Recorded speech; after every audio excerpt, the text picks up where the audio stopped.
And another really great thing for businesses, small businesses that are just getting started, mini grants will change your life. Take control of your career and compensation right now. It's your 5-minute career hack. What's up, hackers? Welcome back to another episode of this phenomenal series that we're doing here at 5-Minute Career Hack. You've heard me say that there are 3 pathways to learning, and that's education, experience, and exposure. But guess what? I got another E for you today. This series is also about empowerment, and we are exposing you to our guests who are filled with power, insight, and innovative ways of thinking about and doing business. And today's guest is nothing short of that. Her work is aligned with our mantra, no fluff, all action. So I hope that you are ready to receive, take notes, and be all about that action. But before we hop in, I need you to do me one quick favor. Click the subscribe button on our YouTube channel so you can get the blessings every single week from our weekly career hack videos. And during this episode, feel free to take your notes in the comments. We want to know what resonated with you. What was your unlock during this episode? And you can even leave emojis to tell us how you feel about what you learned today. So without further ado, I am going to introduce today's guest, who is none other than the founder of Granted Advisors, Michelle Lawrence Bidwell, and she is your impact expert. Michelle dedicates her life and business to dismantling systemic disparities, uplifting communities, and cultivating a culture of equity. At her company, she provides the guidance and the tools that you need to gain traction and turn your ideas into a plan. So welcome to the show, Michelle. We are so excited to have you. Thank you so much, Candyce, for the wonderful introduction. I'm so excited to be here with y'all today, too. Yes, awesome. And let me tell you all, I did her introduction no justice, and I did that on purpose because I believe that Michelle has a powerful story that led her to where she is today and just being in a space to share with us. So without further ado, Michelle, tell us about you, who you are, your career journey. I always say, I know you just didn't arrive here on the 5-Minute Career Hack platform. Oh, no. Tell us about you. Oh, of course, I love it. Thank you. So, as Candyce said, my name is Michelle Lawrence Bidwell. And when I think back about my journey and where things started, I feel like Katrina was kind of the crux for me. And if you talk to a lot of people who have lived through Hurricane Katrina, they'll tell you that their life, with the way that they think about their life, is in 2 ways, like post-Katrina and pre-Katrina. I find that's something that a lot of us kind of have in common. So to go back to that time, I mean, if you put yourself in my shoes, right? I'm in 9th grade. So we could just stop there, right? Like that is such a critical time in anybody's life. I'm in 9th grade. I'm getting ready for in New Orleans, they have this thing called the Jamboree that you can go to, and it's a football game, and it's at the beginning of the school year. Everyone is so excited to go to it. So me and my friends are getting ready for this Jamboree. I'm getting my outfit together. My mom's like, there's a hurricane coming. It's a hurricane in the Gulf. We got to go. And so it's like, okay, a hurrication, another term that you'll hear people from this Y'all area used to hurricanes in New Orleans. right. Hurricane, a vacation, whatever. You know, we're getting ready to evacuate. And with my kid in mind, I'm thinking there, we'll be gone for a couple of days and we'll come back. Little do I know, we're stopping at hotels and all of them are closed down and like, oh, something serious. And then we stop somewhere and I look at the TV and I'm just seeing the tops of houses in my neighborhood. I'm like, oh my God, you know, and you go through, what does it really feel like to lose everything that you had, your personal pictures in memory? It gives you a different perspective on life and putting people first. And I think that's where the seed was planted for me in terms of the work that I do now. And even going a little bit further, when we evacuated to a city, I won't say the name. My mom enrolled me in school, 9th grader again, new girl all over again. Who wants to do that twice? Be a 9th grader twice. New 9th grader twice. But so something very unique happened to me in that school. They pulled us out of class. And all the people that had lived through Hurricane Katrina, they were calling us evacuees. We had to leave out of class and they put us in a circle and they just started asking us all kind of questions about our experience living through Hurricane Katrina in a way that I felt was very harmful. It wasn't until years later that I realized that those folks were researchers and evaluators trying to learn about our experience in the aftermath of the storm.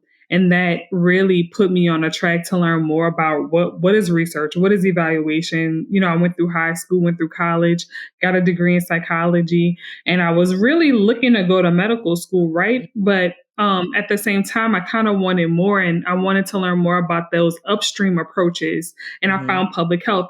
Fell in love. And when I was in school getting my master's in public health, that's when I really got inundated with research, learning about ethics and historical harms beyond what I had experienced in my life. I'm talking the Tuskegee experiment, things like that, that really have played a really major impact on how we view research. And a lot of laws have come into place now as well. To protect people from those type of historical harms. So, going through my MPH, really doing a deep dive into research and evaluation, but also learning about proposal writing, grant writing, all those type of things too. It just put me in a place where I'm learning all these things, but I didn't really know how to apply it. And then the next part of my life comes into play, right? I started working at a nonprofit and it was a startup nonprofit. So I'm coming in this place fresh. I got invited to go see the nonprofit, which I thought was thriving and already in place. And I get there and it's dirt. Nothing's there. And then that's another light bulb moment in my life where I realized, oh my God, I'm going to have to help build this from scratch. Oh, wow. Right? So literally in school, I started my doctorate at that time. I was in my first year of my doctoral program in community health sciences, and I'm writing grants and we're getting them, right? We're bringing in all this money, millions of dollars coming in. And that's when I started to realize I have a real gift here. And then not only was I collecting the money, but once we'll talk about in a little bit of time further along in the podcast, but when you get these grants, guess what? They want you to report on what you're doing with the money too. Right. So then it comes the research background and that evaluation background and creating data collection systems that are participatory, right? And that pull in the community and I wanted to bring color to data and evaluation, not just using numbers. So I was able to do and experiment with some really unique ways of data collection to be able to report on that, not only to the funders, but then to tell a story of the nonprofit. And from there, I had people from other groups around the city asking me about what I was doing, wanted me to do presentations and stuff. And I was like, maybe I should start my own business. So some time went by and some convincing from my husband and other people. And I decided to start my own business. And the rest has been from there. I've been able to help so many nonprofits raise money for their mission, and it's been a blessing. That is such an awesome story, Michelle. And I'm sure now people who are watching can now understand why I didn't have a long intro, because that needed to come from your mouth to give us color into how you got here today. And I think so many gems and nuggets came from what you talked about that I want to appreciate you for. But I'm going to hit on a couple of them because I don't want anybody to miss it. So it started with Hurricane Katrina. So that is, for many and most who experienced that, was a tragedy, right? It was a tragedy that then exposed you to some things that you may have, maybe you would have, but maybe you may have gotten it, maybe you wouldn't have in New Orleans, but exposed you to things that you were able to learn from, help other organizations, other people, and then be kind of that starting point foundation to building out a business, which I could tell in the way that you're talking and just from looking at your website, a business that you love. So tragedy sometimes, I know it doesn't feel good. I like to reference I've been to hell and back, but it's the back for me. That tragedy it doesn't feel good, but it certainly will have a way of leading you to your purpose, helping you gain skills that you're going to be able to carry forward. And then just having evidence that there's always sunshine. And that relates a little bit to Katrina. When the sun came out, the sun didn't come out right away in New Orleans, but it certainly came out for you in your career. So I think that is a phenomenal story. And then you explained a couple of different examples of you having to start over. And at 5 Minute Career Hack, we are all about the pivot. Most of the clients or organizations that we work with, they're like in this pivot, either pivoting to from career to entrepreneurship, pivoting from industry to industry, pivoting from position to position. And there's always this fear associated with starting over, because sometimes we look at starting over as a bad thing, right? But I like the way I disrupt myself when I start thinking about starting over and the negative association I may have with it, because I'm human too, is my language. So, and you displayed this so well, is I don't have to start over. I get to start over. It's actually a blessing to be able to start over, and then look what comes out of the many times that you had to start over or that you chose to start over. It's flourished into this amazing thing that you're doing for our community in the way that you're making an impact. So I appreciate you for sharing that story. And I know it'll resonate with those who are listening. Yeah, exactly. And you know what? You think about starting over, you're actually not starting over. You just learned a lot from whatever you went through, and you're bringing all of that learning into your new journey, That is so right. And so it's not starting from scratch. You may be starting over, but you're not starting from scratch, right? Yes. So. No, that's perfect. That's perfect. And then you said you had that realization moment of, you know what? I got a gift. I got a gift. And that took a level of courage and confidence, because some people have that gift. I've been one. So anytime I say some people or we, most times I'm just talking about me at some point in my journey or even today. But some people have a gift and they don't realize what they can do with those gifts, or they don't see the value in those gifts. So I applaud you for even saying like, hey, I realized I had a gift and I was trying to figure out, there in the working world is transferable skills, whatever you all want to call it. But I had to figure out how I was going to use that, not only to advance me, but to help advance others who needed to receive my gift, and who I could help them advance their businesses, their lives, their careers, whatever the impact was. So the art of brevity is not my superpower or my ministry. So I'm going to move on, because now I'm curious, because you've shared your experience with us. I'm curious about this one question right here. So if you could tell your younger self one thing, or go back and say something to your younger self, and it could be Katrina or it could be your younger self yesterday. I like to keep it open and keep it broad. But if you could tell your younger self one thing, what would that be? If I could tell my younger self one thing, I think it would definitely be, it doesn't have to be perfect. You are enough as you are. It doesn't have to be perfect. It just has to be done, and any table you go up to, you belong there. And if there are people or actors at that table that are making you uncomfortable, guess what? You can go make your own table. You can do that, I think those are like the key points that I would tell myself. I can remember just being such a timid kid and not wanting to take a chance. And like, now's the time. You're young. Take all the chances that you want to take, because, like you say, you cannot fail. May something not work out, okay, but you learn from that and you take those lessons and go on and do something else. But you can't fail. So that's what I would have told myself. Like, leave perfection at the door. That is like, not, throw it out. We don't have to be perfect.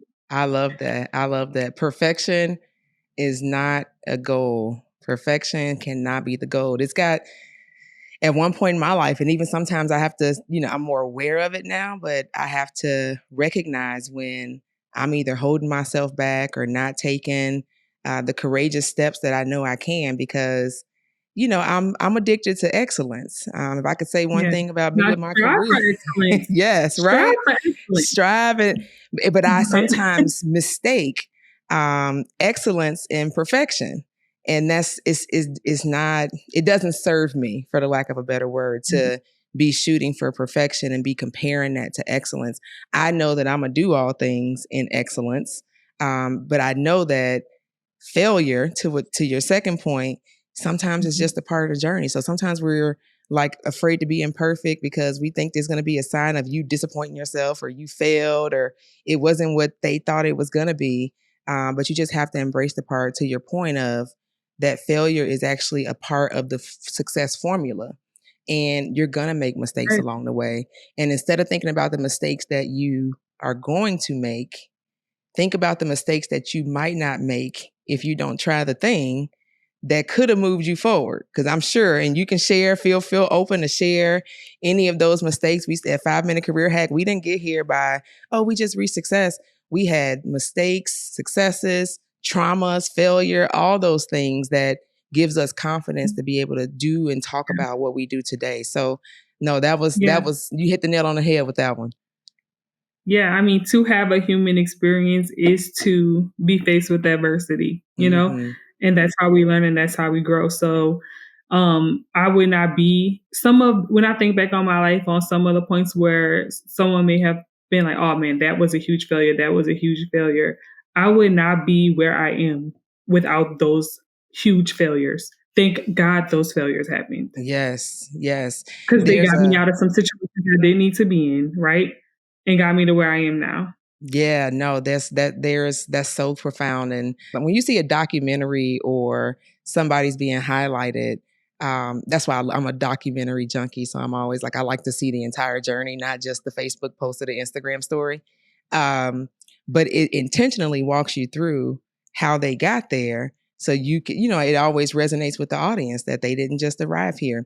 But I always end up going back to the story of, and I don't know his name, and I'm not going to mess it up, but the guy who created Post-it notes. So he was actually trying to, I don't know if you know this or not, but he was actually trying to create a form of tape. And the tape didn't adhere to the way that he wanted it to. And so that formula that he created for the tape that failed actually created Post-it notes, which is one of the most popular stationery products that's out there.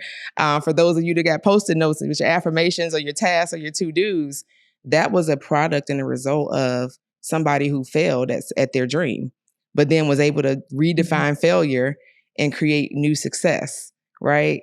So no, you like I said, you hit the nail on the head with that one. So we're here also to talk about granted advisors. And I know we have had such insightful conversation. You've shared so much power already.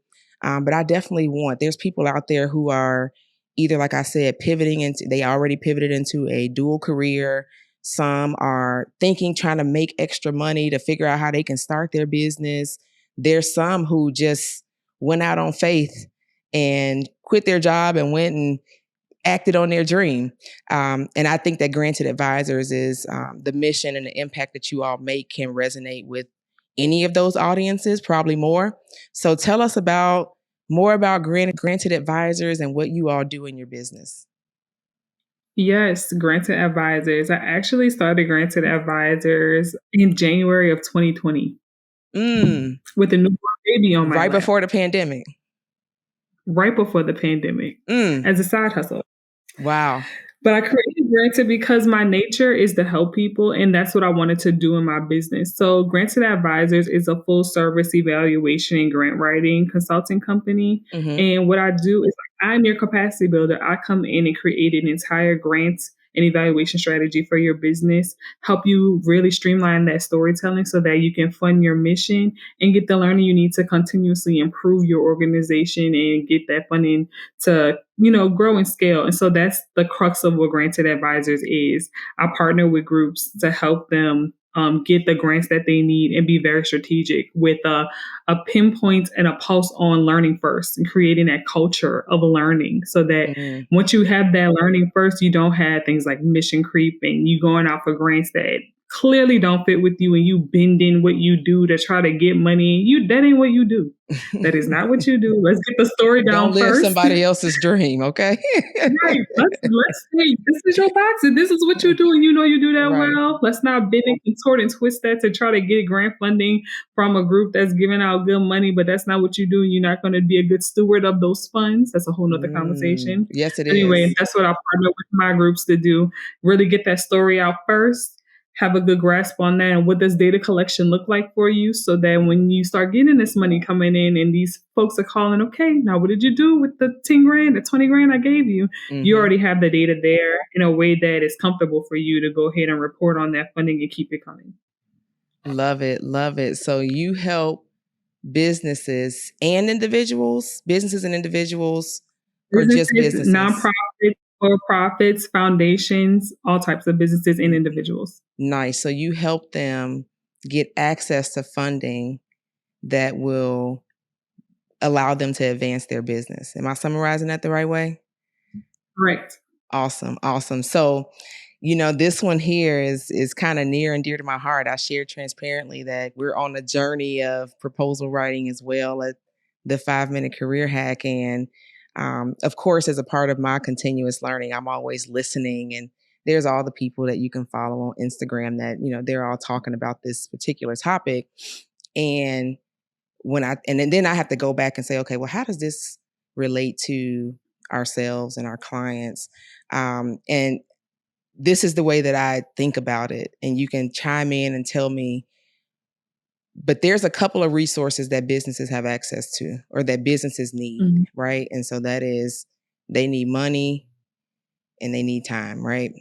And sometimes some businesses, when they go to start them, there's a barrier that stands in the way in terms of money and time. And then we sometimes take an opportunity to misappropriate the way we use our money and time, or even understand our access, right? And so, again, I'm talking about myself. So I would have gone, okay, I got to get promoted 1,000 times. I got to go work overtime so I can, get this working capital or get this investment money for my business. I've got to make more money. I've got to find new, just all these things that require an excessive use of your own money and your own time, where there's this resource like Granted Advisors, or I got to fill out applications. That's another one. Going and filling out job application after application, the time that you're spending filling out job applications to get the money or the job, or to find a different way to use your time, you can help, right? Help them figure out how to use their time more wisely so they can get access to the money they need to advance their business. So with that, what are some of, I just shared a few themes of the way I'm thinking about it right now, because I'm kind of in this lane right now of just trying to understand it better. But tell me some of the themes that you see that may be the same or different than what I just described. No, what you said is the major key, right? Like having enough time and having enough money. But the trick, I guess, or the magic to what I'm trying to teach people that I come into contact with, as well as my clients that I work with, is let's be smart, right? We don't always have to trade time for money. If we have a strategy on the front end, I can make a plan for you that is literally copy and paste when you start writing these grants. You take care of it all on the front end. And another really great thing for businesses, small businesses that are just getting started, mini grants will change your life. Mini grants, these are grants that are anywhere from $250 to $5,000. Imagine a world where recruiters come knocking at your virtual door, eager to hire you for your dream job. This can be you with 5-Minute Career Hack's exclusive LinkedIn hacking package. Over 90% of recruiters rely on this platform to make hiring decisions. And guess what else? 75% of people hired last year were discovered right here on LinkedIn. But we get it. You're busy, overwhelmed, and just struggling to find the time to optimize your profile. Let us do the work for you. For a limited time only, sign up today and we can help you break through your career on LinkedIn. You can apply for them in 15 minutes or less. Very little time off your plate, maybe 10 to 15 minutes of your time, or my time if you hire a grant writer, because I can push out 100 of those a day, right? Whereas you might not have as much time to do something like that. But 2,000, 5,000 here and there and there and there, that adds up, honey. Yeah, it does. I know people that have the math be math. 200,000. The math. That's what I'm saying. But But, you can kind of, you can build out a strategy that doesn't take as much time off of your plate. And I think that that's, if I can tell anybody anything here, like get your data collection strategy off the ground first in your story. Literally sit down, take some time and write down your story from the rooter to the tutor, as my grandmother would say, 5 pages of everything, of I everything love that it. you do, how you got started, why you do it, how you dream of collecting your data. And then when you start applying for these grants, you're literally just copying and pasting it into the grant document and you're saving yourself so much time. So it is a time investment on the front end, but later on, I mean, I'm giving you, this is a major key right here. Like that's what you can do. And then as you start to get the money coming in, right, from those smaller mini grants, then you can hire someone to do this for you on your staff. And then on top of that, you can go out for bigger grant opportunities, and you're showing these bigger companies, whether it's corporations or federal dollars, that people have already invested in you through these mini grants. You see what You see what I'm building now? So you're building your repertoire of saying like, I've gotten all of these grants. This is why you should fund me too. Like I'm already got the trust of these organizations. Here's what we do. And then you can build up from there. Yeah, I love it. Yeah, you described the process, is what I heard there, because yes, process. And Jamila, one of our other co-founders, she likes to say you got to be in love with the process, not the outcome. And so we started off talking about the time and the money, right? And then you dropped just major gems around, and you dropped numbers. So we like numbers too. We're operators here. So first you said don't trade your time. Right? Don't trade your time trying to achieve this lofty goal that is associated with money. Work the process. So you said there are many grants. If you're watching this, you need to put this in the notes. Many grants that equate to a big grant. So while you're going after those big grants, go after the mini grants at the same time. And then she said it takes about 10 to 15 minutes to fill out those mini grants. So the 10 to 15 minutes that it takes to fill out the mini grants. Yeah. Today you can go to Walmart, their foundation.com and you can fill out 25 of those a year for $1,000 to $5,000 each. 20, that's another number she just dropped, y'all. 25 of those a year. And how much each? That's an example. They can range anywhere from $1,000 to $5,000 a piece. Oh no, $250 to $5,000 a piece. Again, and you can apply for up to 25 a year. Wow. It all adds up. My brain is not going to do that math that quick, but to your point, it all adds up. And then you got folks like the Granted Advisors that help you build strategy. And she said it's a copy and paste formula. So if I got a Mac, so mine is Control C, Control V, a copy and paste formula that you can now apply what she taught you, the strategy she helped you build to accessing more either working or investment capital to help grow and advance your business. And then it's the mini grants are something that you can do on your own at the beginning, like you can go and look in Google, put open quotation marks, mini grants, close quotation marks, search, and it'll come up with so many of them. Awesome. And you can build your money there to go hire someone to come in, like me or someone else, whoever, to come and do grants for y'all. Love it. No, that's a gem. If you are a starting entrepreneur, if you're looking for the next place in your pivot, she just dropped a major gem that you can do even before you go and work with her. And I certainly imagine, especially from reviewing the website and then just hearing from you today, that you have impacted so many and there's so much more work to be done. So talk to me more about that impact, because you said you impact the individuals and the lives. Talk to us about some ways that you, outside of what you've already discussed, ways that you impact others, and what else do people need from you? How else can you support them and help create that impact?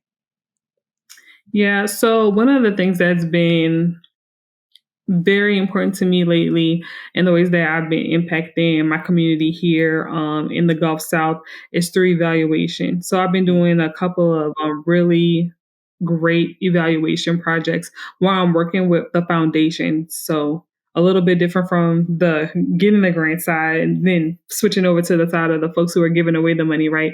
And working with them to learn about how they're communicating with their grantees and teaching the foundations how to center equity focused and empathy focused evaluation. So not what I was talking about before, right? When I was growing up and I had that very bad and harmful experience after Hurricane Katrina, teaching folks how to do evaluation in a very empathetic way, right?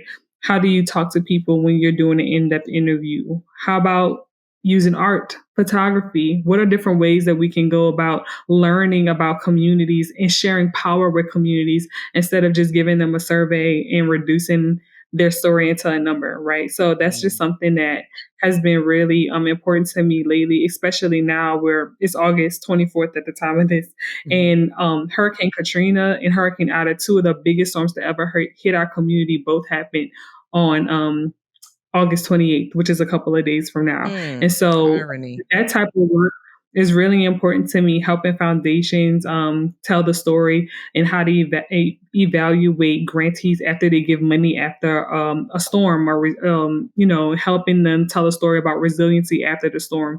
That's been very important to me. And another piece of that I've really been interested in doing more is helping nonprofits and businesses get themselves prepared for storms before they happen, right?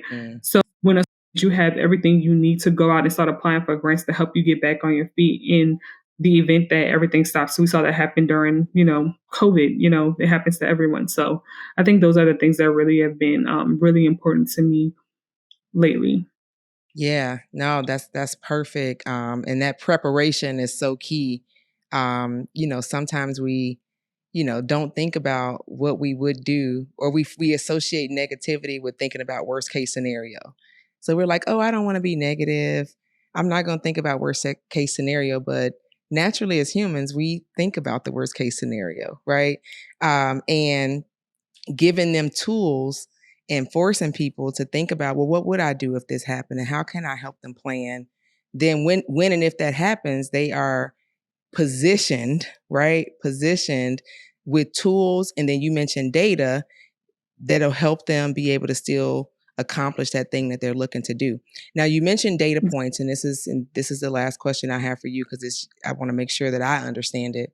You said data collection was one of your areas of expertise in helping these businesses with data collection. So give us an example of a couple of those data points that probably a little bit more broad, either profit, nonprofit, should be thinking about and collecting to help them tell their story in the most effective and empathetic way. Yeah.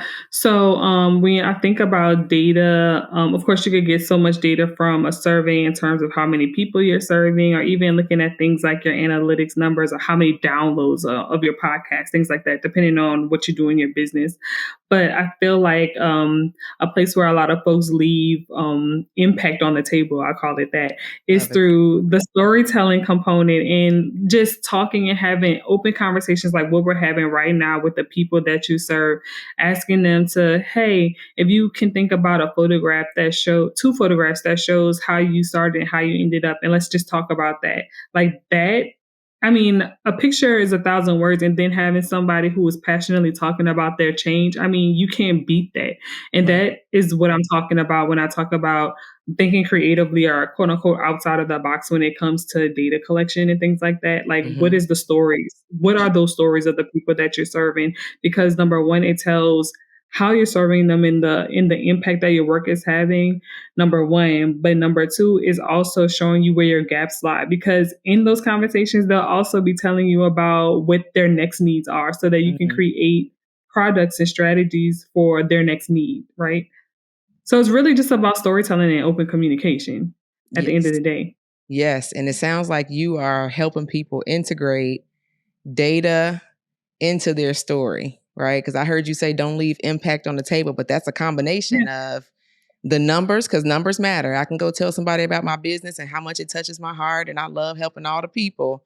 But I've got to, if I'm trying to get money, I got to have some data points that convince these people that they should be investing in my business, and trust me to help the people, because that's just what I'm going to do as a natural giver and a servant, just naturally, right? So no, that was fantastic. I told y'all it was going to be good. It was going to be powerful. From your story of how this all got started with Katrina to you using your transferable skills, tragedy for exposure, and then being able to use those gifts that you gained during those tragedies to help you to be able to make an impact on your customers, your clients, but most importantly, your community, I think is phenomenal. I got like 1,000 more questions I want to ask you. Maybe we'll do a part 2 or talk offline. But this has been a true pleasure.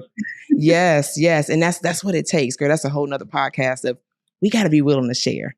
We can't be holding in these secrets. We got to be willing to share. Sure, we want to make money, but it's some stuff that we got to be able to share to even get people to understand why they need us as coaches and business owners. We got to be able to share vulnerably. And you did a phenomenal job of that today. So before we end, tell me, how can the people find you? Websites, socials, how can they get access and exposure to Michelle, the phenomenal Michelle? Oh, thank you. Yes, if you would like to learn more about me and my business, you can visit us at www.grantedadvisors.com, or you can follow us on LinkedIn at Granted Advisors, as well as Instagram at Granted Advisors. And yeah, we post a lot of really great stuff. And if you think that this is good, you'll learn a lot more from those streams as well. Awesome. I love the simplicity. GrantedAdvisors.com. Granted Advisors on Instagram, Granted Advisors on LinkedIn. There's no confusion or friction involved, okay? Right. Again, I appreciate you so much, Michelle. I'm inspired by your work. I'm inspired by your story.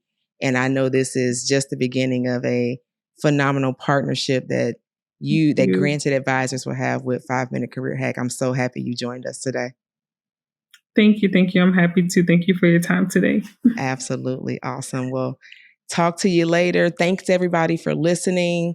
Don't forget to subscribe to the channel, and don't forget to comment and share what you learned today. Michelle dropped so many gems that are for all the people, and we want to hear from you, and we want you to share this with those in your circle who need access, not just to more time, not just to more money, but even this great information that she shared today. So as I always say, I love y'all.